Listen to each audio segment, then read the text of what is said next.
وسيئات أعمالنا أشهد أن لا إله إلا الله وأشهد أن محمدا عبده ورسوله أرسله الله تعالى بالهدى ودين الحق ليظهره على الدين كله وكفى بالله شهيدا وكفى بالله وكيلا اللهم صل على محمد وعلى آل محمد. Bapak Ibu rahmati Allah Subhanahu wa taala, alhamdulillah kembali Allah izinkan kita untuk bertemu pada kesempatan kali ini. Alhamdulillah serangkaian ibadah lagi-lagi sudah Allah izinkan kita untuk melakukannya, dan mudah-mudahan Allah izinkan juga kita untuk dapat kembali mengambil ilmu dan juga faedah dari apa yang kita sampaikan pada kesempatan kali ini.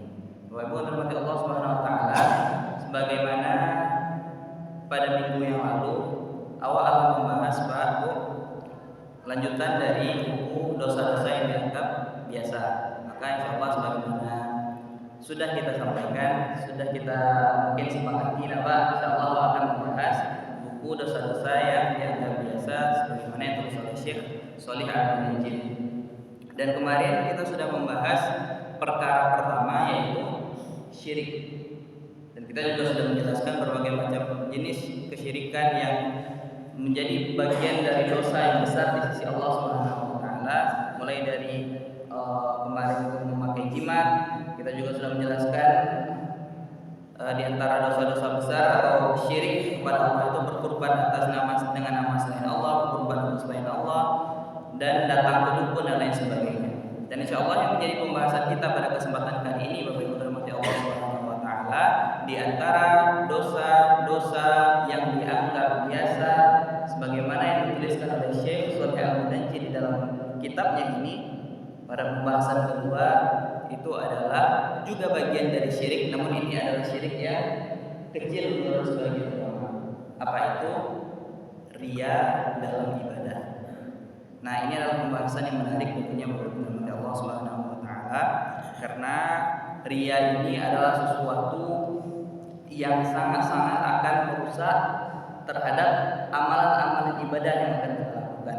Maka mungkin untuk pengertian riya, Pak, di antara awak tentu akan sangat mengetahui apa riya, Pak. Ibu juga sudah mengetahui apa pengertian riya.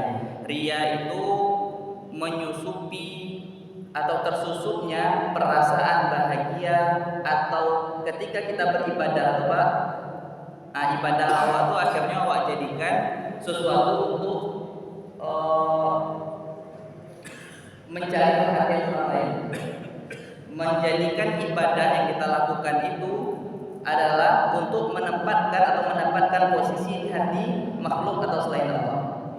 Nah, ini adalah sesuatu yang perlu kita perhatikan, Bapak Ibu rahmati Allah Subhanahu wa taala, karena riya itu adalah dosa besar yang terkadang orang yang melakukannya itu tidak merasa bahwa orang yang sedang melakukan riya itu, kata Rasulullah, itu terkadang dia tidak menyadari bahwa dia sedang melakukan riya. Dan riya ini saking berbahayanya, Bapak Ibu rahmati Allah Subhanahu wa taala, maka dosa riya ini akan membuat kita rugi dalam dua hal. Setidaknya rugi yang pertama itu adalah alawa panik-panik mengharapkan ibadah, Pak. Rugi pertamanya adalah panik-panik, rugi keduanya kira ibadah itu tidak diterima oleh Allah Subhanahu wa taala. Dan kemudian Allah juga mengatakan, innal munafiqina yukhadi'una Allah wa huwa khadi'uhum wa idza qamu ila sholati qamu kusala. Di antara sifat-sifat orang munafik, ini yang sangat lebih berbahayanya, Bapak Ibu rahmati Allah Subhanahu wa taala. Allah katakan di antara sifat-sifat orang munafik itu adalah ketika ia menunaikan ibadah, ketika ia menunaikan sholat khususnya, mereka tetap beribadah, mereka tetap melakukan sholat sebagaimana orang-orang beriman sholat. Namun mengapa mereka lakukan sholat? Kata Allah Subhanahu wa taala, yuraunan nas. Mereka sholat itu sebagaimana kita sholat, namun tersusup riya di hatinya. Dia sholat, dia mengerjakan ibadah itu hanya semata-mata untuk mencari kedudukan di hadapan manusia. Maka kemudian setelah kita mengetahui bahwa ternyata riya ini adalah sesuatu yang berbahaya, dan riya ini adalah ada sebuah perbedaan sebagaimana yang dikatakan Fudail bin Iyad, Bapak Ibu Allah Subhanahu wa taala rahimahullah taala. Maka Fudail bin Iyad sebagaimana yang dikutip oleh Imam An-Nawawi di kitab Tibyan itu menyampaikan bahwa mengerjakan ibadah, awak mengerjakan ibadah, Pak, tapi mengerjakan itu untuk dicari di atas sana, Pak, dicari di tetangga, Pak, dicari di orang lain. Akhirnya andai misalnya orang tuh nak dorong, atau andai tapi gara-gara tiba-tiba ada orang yang mencari awak terbesit untuk sholat, berarti awak sholat untuk orang lain. Nah, maka di sini disampaikan oleh Fudail bin Iyad, maka itu bukan riya, namun itu merupakan kesyirikan karena melakukan ibadah bukan karena Allah, justru karena orang lain. Namun apa yang riya ini dikatakan oleh Fudail bin Iyad ini, jadi didefinisikan sebagai riya itu adalah terpengaruhnya kita melakukan atau kualitas ibadah kita itu terpengaruh oleh dilihat atau tidaknya oleh orang lain. Ada orang Pak panjang sholat awal, ada orang Pak dengan sangat-sangat mantap membaca Al-Quran. Tapi kemudian ketika kita sedang sendirian, kualitas ibadah awal menurun. Tidak pernah kita sholat sunnah, Rasulullah kalau tidak dilihat orang. Tidak pernah Rasulullah melakukan atau membaca Al-Quran kalau tidak dilihat orang. Maka mengidentifikasi dia itu Bapak Ibu Allah itu adalah bisa kita lihat yang pertama indikatornya itu amalannya itu lebih banyak ketika ada orang yang mencari lebih banyak ibadahnya. Nah, sedangkan kalau kira-kiranya sedang suram itu lebih sedikit kuantitas ibadahnya. Maka itu adalah indikator riya. Dan indikator riya ini kemudian bukan untuk menilai orang lain apa untuknya riya. Atau ibu untuk ria, benda indikator dari dia, indikator seseorang untuk melakukan dosa itu perlu kita pelajari bukan justru untuk menghakimi orang lain seperti Allah Subhanahu Wa Taala, tapi justru untuk melihat ke dalam diri kita ada nak kira-kira indikator dosa atau indikator ria pada setiap diri kita, kemudian kita berusaha tentunya darinya. Maka indikator yang pertama bagi Allah Subhanahu Wa Taala itu adalah perbedaan kualitas ibadah kita. Tak ada orang. Dicari ada orang ancak ibadah awal, dicari ada orang rasanya kembali rasanya agak bari rasanya. Atau ada indikator riya, mulai perbaharui niat kita dan perbaharui hati kita. Dan kemudian indikator yang kedua juga dijelaskan bahwa memperindah ibadah ketika ada yang menyaksikan atau ada yang melihat. Nah, ada orang mencari awal mungkin sholat awal mungkin sampai 30 detik orang sampai sekarang ini sholat dalam beberapa atau aja dalam 30 detik. Nah, tapi kalau misalnya sedang di masjid atau sedang ada tamu yang datang ke rumah itu bisa Baqarah baca berapa.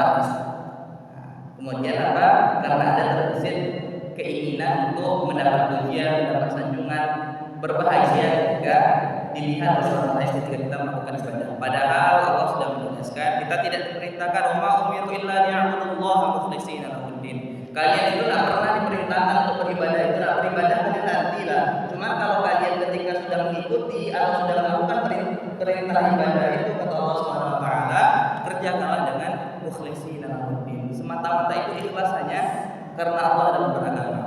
Dan ini tentunya juga menjadi pelajaran bagi kita semua agar kemudian kita tidak terjerumus ke dalam perkara riya sebagaimana yang dijelaskan oleh Syekh Al-Munajjid ini Allah Subhanahu wa taala.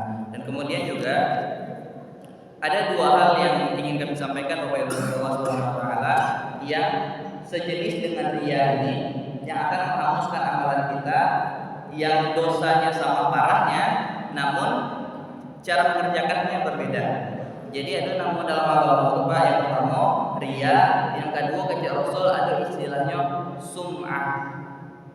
Jadi yang pertama riya, yang kedua sum'ah. Apa perbedaannya? Kalau riya itu merasa senang.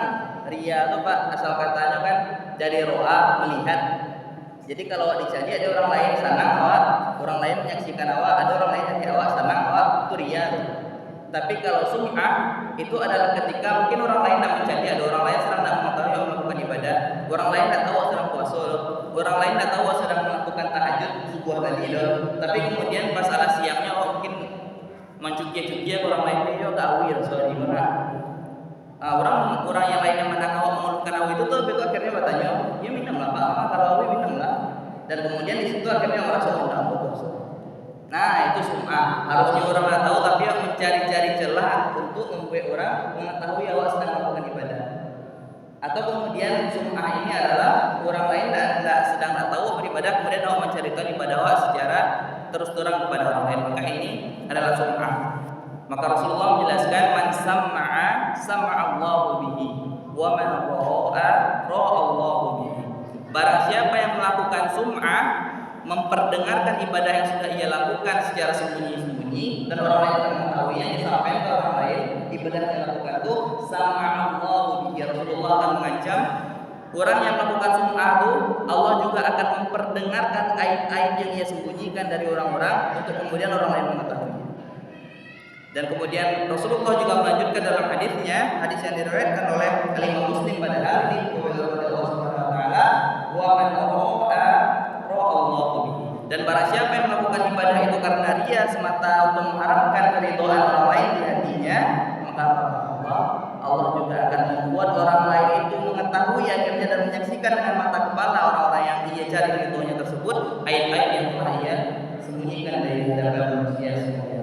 Maka tentulah ini bahaya dari ria yang telah disampaikan oleh Rasulullah SAW, dan Allah juga menegaskan bahwa bukan semua orang yang melakukan ria itu kemudian menjadi orang munafik. Mungkin tidak, tapi orang munafik pasti melakukan ria.